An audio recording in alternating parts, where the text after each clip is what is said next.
પાછળ આવી જાઓ બધા, ક્લિયર કરી દો સાહેબ.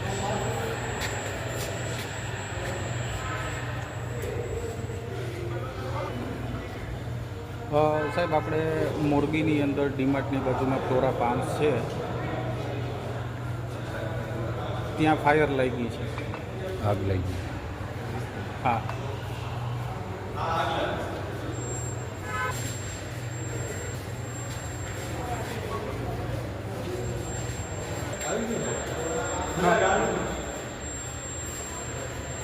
ડીમાર્ટની બાજુમાં.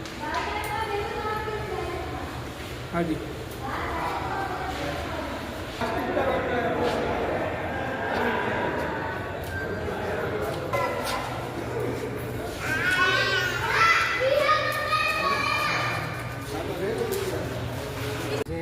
ફાયર ડિપાર્ટમેન્ટ દ્વારા મોરબી કોર્પોરેશન તહત અમે ફાયર ડ્રીલનું આયોજન કર્યું હતું, જેમાં 9 અને 5 અમે ફાયરની કોલ કરી હતી અને વિવિધ વિભાગોને જાણ કરી હતી. ફાયરની જે ટીમ હતી એ સમયસર પહોંચી ગઈ હતી અને 9:15ની આજુબાજુ તમામ કાર્યવાહી પૂર્ણ કરવામાં આવી હતી. એક કેઝ્યુઅલ્ટીનું રેસ્ક્યુ પણ આજે સિમ્યુલેટ કરવામાં આવ્યું હતું અને કેઝ્યુઅલ્ટીને રેસ્ક્યુ કરીને પણ ફાયરની ટીમે સમયસર હોસ્પિટલમાં પહોંચાડવાનું કામ કર્યું હતું. એના ઉપરાંત જે સોસાયટી છે, સોસાયટીના તમામ જે સિટીઝન્સ છે એમના સાથે અમે ફાયર સંવાદ પણ કર્યો અને ઘણી બધી ફાયર રિલેટેડ માહિતી એમના સાથે શેર કરી છે. દાખલા તરીકે ફાયર એક્સટિંગ્વિશરનું યુઝ કેવી રીતે કરવું, વિવિધ પ્રકારના ફાયર કેવા હોય છે, જો પોતાને ફાયર લાગી જાય તો કેવી રીતે રિસ્પોન્ડ કરવું, અને ખૂબ સારું સહકાર અમને સોસાયટીના લોકો તરફથી પણ મળ્યું છે.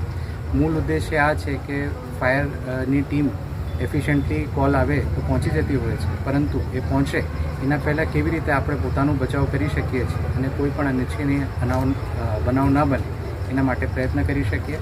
ફાયર ટીમ દ્વારા એવરી વીક 10 થી 15 અલગ અલગ પ્રકારના લોકોને જાગૃતિ આપવામાં આવે છે. એમાં હોટેલ્સ પણ છે, હોસ્પિટલ્સ પણ છે, સ્કૂલ્સ પણ છે.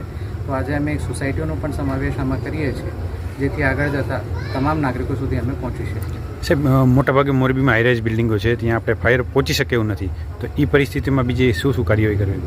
આમ તો અમારો ઉદ્દેશ્ય હોય છે કે ફાયર બધી જગ્યાએ અમારી વાહન પહોંચી જતા હોય છે, પરંતુ આગામી સમયમાં બીજા પણ વાહનો અક્વાયર થાય એના માટે અમે પ્રયત્નો કરી રહ્યા છીએ અને સરકારની પણ ગ્રાન્ટની જે આવશ્યકતા હશે અને સરકાર પાસેથી